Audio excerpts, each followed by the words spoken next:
Back in 1969, a couple of computer scientists here at Bell Labs started to develop some programs they needed for their own use. What Ken Thompson and Dennis Ritchie started developing then has evolved into the Unix operating system, which by now is widely used not only in the Bell system, but in other places around the world. In the next few minutes, we're going to tell you about a few of the problems that Unix is useful for, and we're going to talk some about both operating systems in general and the Unix operating system in particular to show you how Unix helps people solve problems.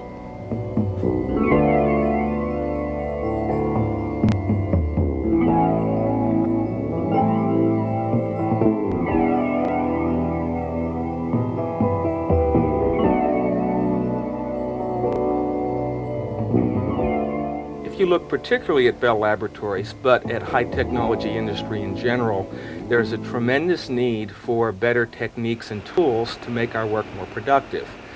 We just simply cannot write all the software that needs to be written. In fact, a good analogy is that a number of years ago, when telephone calls were switched not by computers but by human beings, operators, people predicted that sooner or later the entire population of the United States would have to be telephone operators to switch all of the calls that needed to be switched. We have the same problem in programming productivity today. Now, keeping large amounts of software working and keeping it working in the face of change simply takes a lot of people. In the Bell system, we have many millions of lines of software. We have thousands of mini computers, we have hundreds of very large computers, and there is a lot of software that needs to be kept working. There's all different sorts of software. There is the switching software that switches your telephone calls. There is administrative software that administers the entire process. And there is, for instance, the billing software. I mean, how many systems do you know give you a bill for something that costs as little as 10 or 20 cents? There's a lot of software. So we need lots of techniques and tools to make this more productive.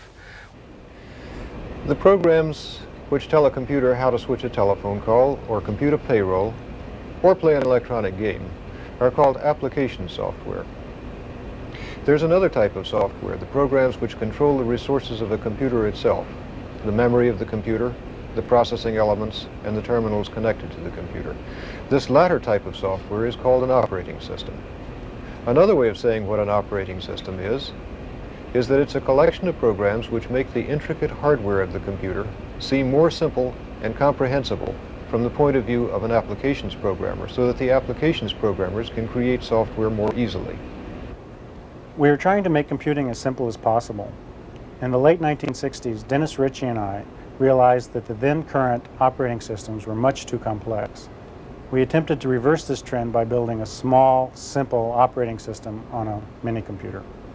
Well, what we wanted to preserve was not just a good programming environment in which to do programming, but a system around which a community could form, fellowship. We knew from experience that the essence of communal computing, as supplied by remote access time-sharing systems, is not just to type programs into a terminal instead of a key punch, but to encourage close communication. Unix started out as a two-man effort, and by now it's used all over Bell Labs. We have close to 20,000 computer terminals in this company, roughly one per employee, and most of them are used for communicating with Unix systems. One of the main reasons that Unix is popular around here is because it provides graceful facilities for decomposing complex computing tasks into simple subtasks. The Unix operating system is basically made up of three parts. The kernel, or operating system proper, is the part that manages the control of the machine and supervises scheduling of the various user programs. The shell, which is the name we give to the command interpreter, looks after the communication between the user and the system itself. And the third part, which is actually the largest, is the various utility programs which perform specific tasks like editing a file or sorting a bunch of numbers or making a plot. In other words, all the other programs that are not provided directly as part of the operating system kernel. One of the things about Unix is the ability that we have to create complicated programs by building them out of simpler programs. Rather than writing programs from scratch, we can often construct them just by gluing together existing programs, almost like building blocks. Let me show you an example of how that would work by writing a program, without actually writing a program, to find spelling mistakes. One of the things that Unix has been used for a long time is document preparation, helping create letters and papers and books and so on. So let me write this spelling mistake program. I'm not going to do it for a whole document because we don't have one, but let me print a single sentence. The sentence comes from a paper that John Massey and I wrote. And if you look at it carefully, you can see that there are actually a couple of spelling mistakes in it. So, suppose that we wanted to use a computer to find those spelling mistakes instead of doing it by hand. Basically what we want to do is to take each of the words in that sentence and compare them against the dictionary. To compare it against the dictionary, which is sort of one word per line, it's certainly going to be easiest to convert this into one word per line. So let me run a program called MakeWords, a program that already exists. We'll take its input from sentence and we'll dump the output into something that I will simply call words. Now, words is a file, just like sentence. Let's look at that. And there it is, all of the words, one word per line. Now if I want to compare those against a dictionary, I've made some progress, but it's clearly not done yet because, for example, my dictionary doesn't have the word bell or the word laboratories with a capital letter at the beginning. It only has them in lowercase. And so if I do a blind search, I won't get the right answer. So the next thing I want to do is to convert words into lowercase. And so let me just run a program called lowercase on words and dump the output, in this case, into something that I'll call LC words, inventing file names as I go here. And let's look at that one and see how we did. And sure enough, Bell and laboratories are in lowercase. So we're getting warmer. We're almost at the point where we could compare these words one at a time against the dictionary. The dictionary is in alphabetical order, and it will be a lot more efficient if we only go one pass through my list of words and one pass through the dictionary rather than sort of poking randomly at the dictionary. So let me sort my list of words. So I will say sort LC words, and I'll put that one into sorted words. And let's see how that worked.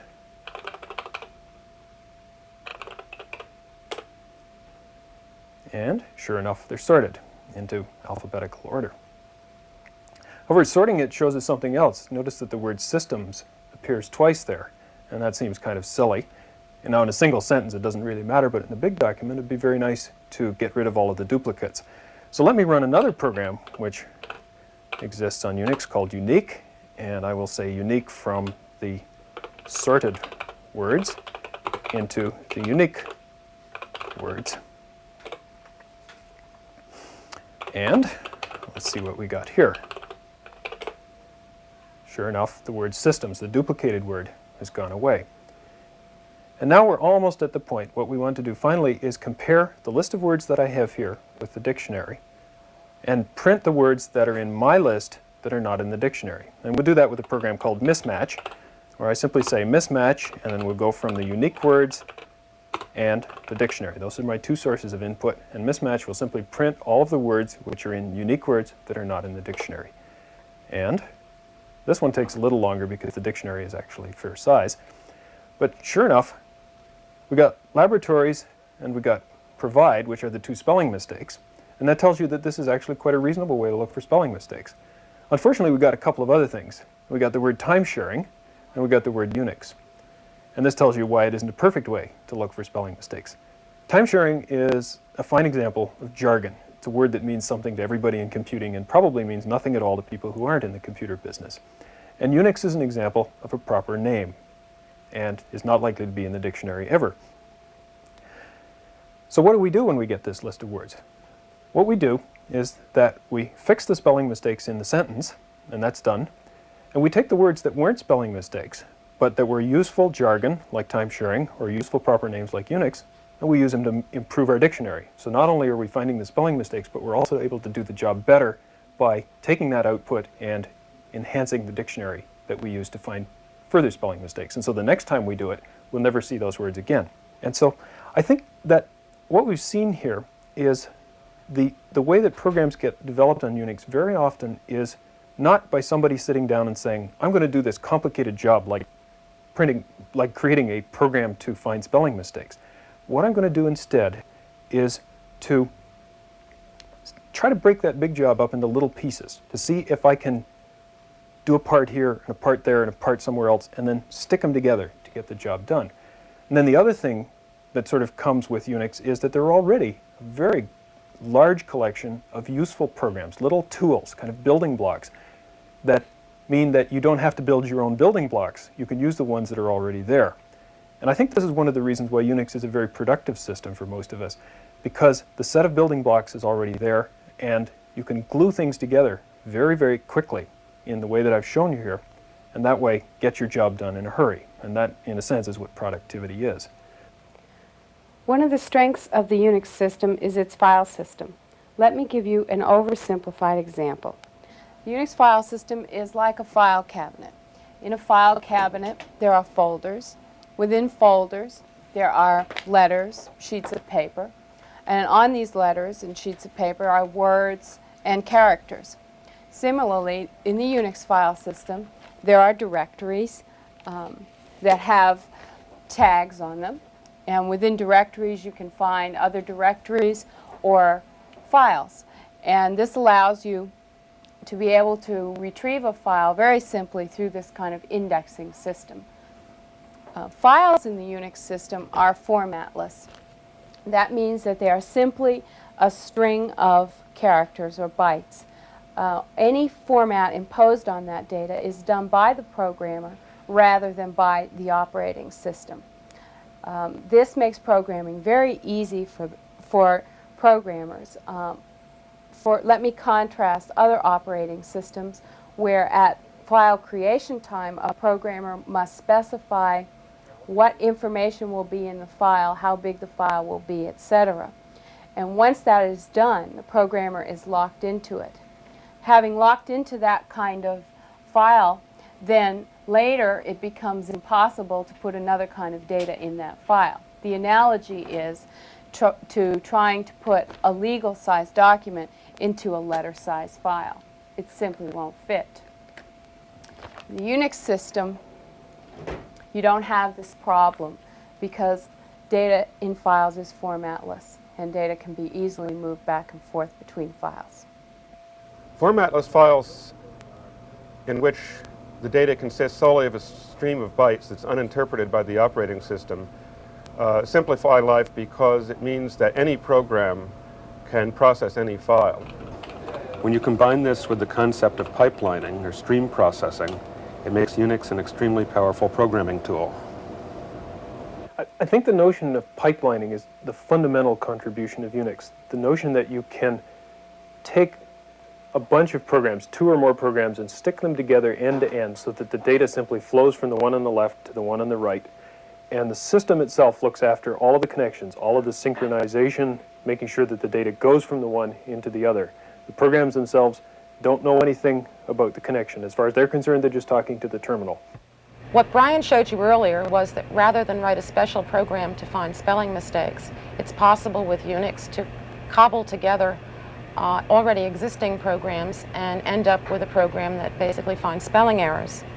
Now he did that by writing, by using one program on his sentence and then putting that output into a temporary file and running various programs on the temporary files.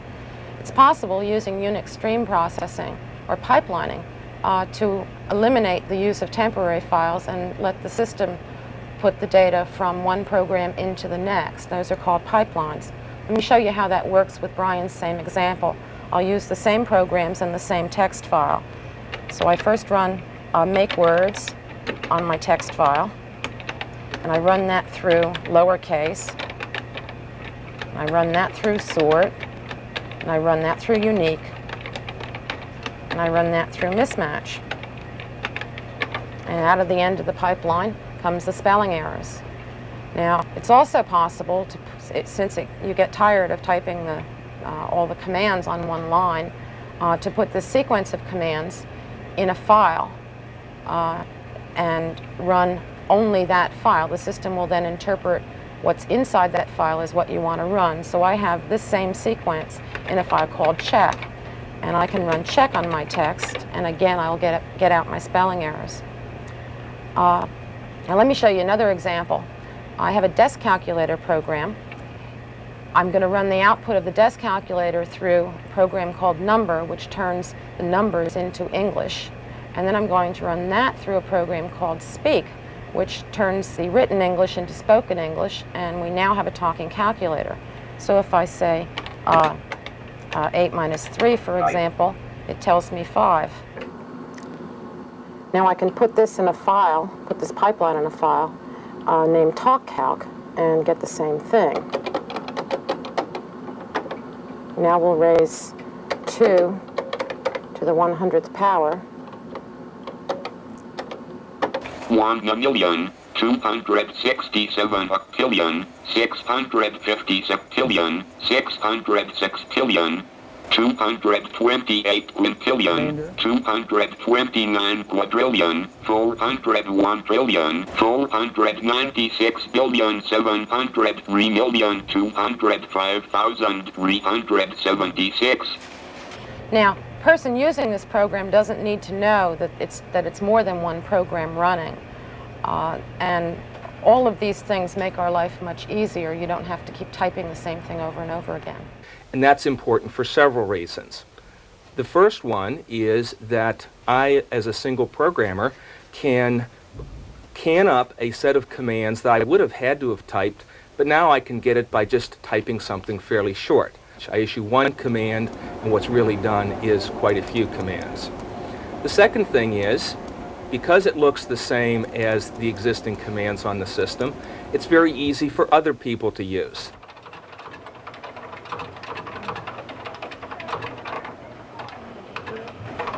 We've seen a great deal of Darwinism in the development and spread of Unix.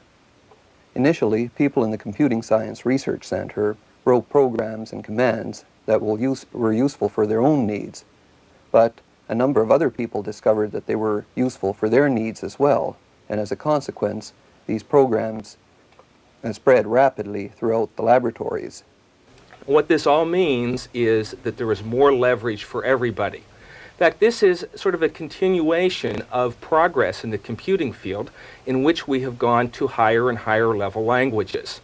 And what has happened with Unix is that over the years, we've developed an increasing family. This family of useful programs has gotten bigger and bigger and bigger. And of course, people who've used it for a long time have a whole bunch of members of this family at their fingertips so that they can really get things done very quickly. And I think it's that really makes Unix as productive as it is. People have used the Unix utilities to build all sorts of valuable applications. And all of these are now part of the Unix family of programs. Some of these applications turn out to have usefulness that goes way beyond the Bell system. For example, the programs which we call the Writer's Workbench were originally designed for the use of our own people here, but by now are used by people in a lot of other places as well.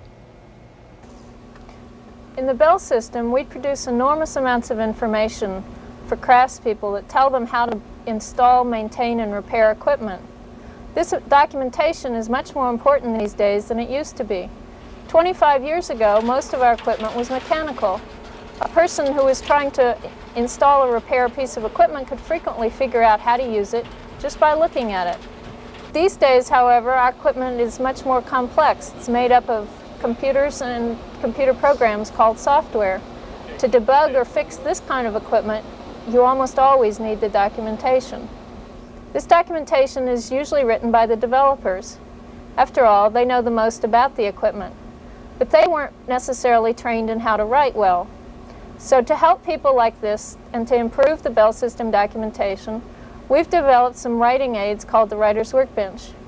To begin, I'll show you the output of a proofreading program called Proofer. As you can see here, the file has only 4 lines in it, or 3 sentences. Probably by just looking at it quickly, you can tell that it has several errors in it. If it were a longer paper, however, you might have trouble figuring out what those errors are. So let me show you what our proofreading program would do with this text.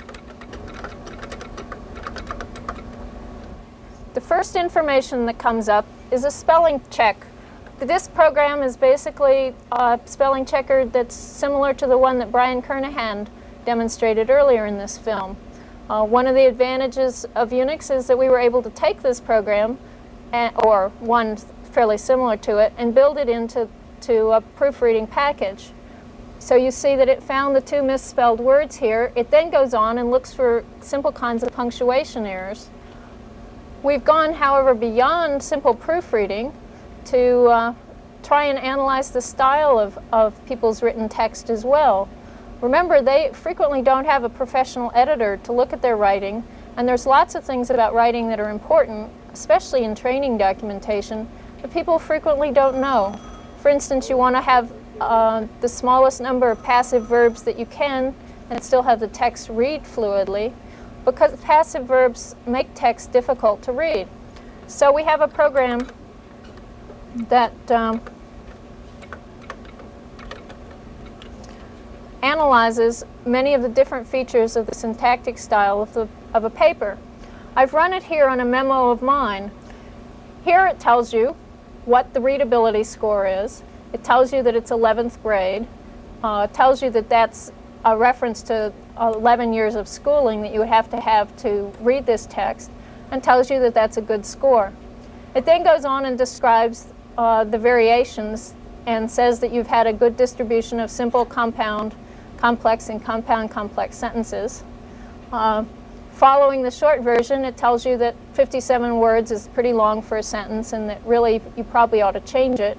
And it goes beyond that and tells you how you could find what that sentence is, and all the sentences in your text that are over some length are. The Unix operating system helped us a lot to develop these programs quickly.